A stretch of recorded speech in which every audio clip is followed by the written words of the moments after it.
is Mike with DRUMline. I'm with Jordan Rudess, incredible keyboard player for Dream Theater and his own band. Well, thank you.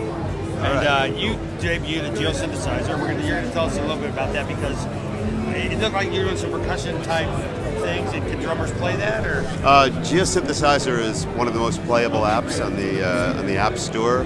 Basically, I was playing a bunch of lead stuff today, but what's really cool about it is you can fly through the range of an instrument, whether you're on an iPhone or an iPad, and you can be really, really fast. A lot of the apps don't really respond really quickly to your fingers, but GEO is set up to really fly.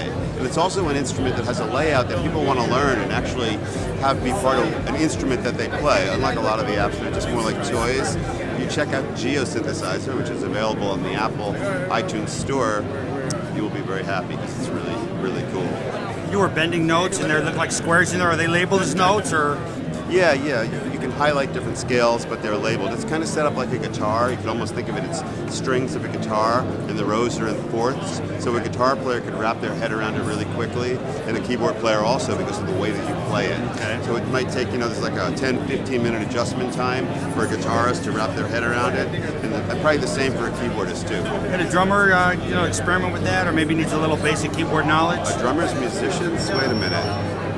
Oh, I'm sorry. I'm talking to a drum magazine. Confused. Oh my God! My drummer, Mike Mangini, he's a pretty decent drummer. Amazing. Yeah, he's in our magazine. I put his picture at the bottom. He's all right, It says he joins Dream Theater. We put a note in there. Good.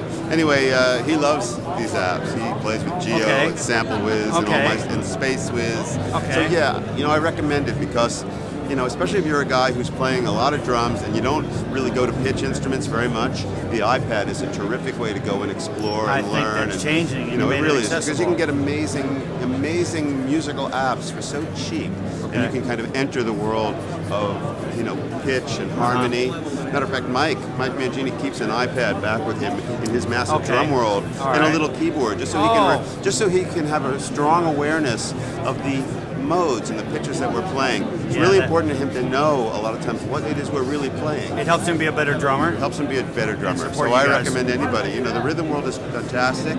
It's the foundation for everything that happens in any music. So the drums to me it's like building a house. You have to have a structure before you build everything else around it. But the lines are blurring. But at the same time, a drummer who's providing that structure really needs to know what's going to happen on top of that foundation. So the more of an awareness, the more that your part can be integral and related and go inside of the music. So I didn't mean to get so deep with all you guys, but that's how I feel. That was brilliant. All right, Jordan Rudess signing out. NAMM 213, the Agile Partners booth. My app company is called Wisdom Music, and the app that I played today was GEO Synthesizer. I'll see you on the road.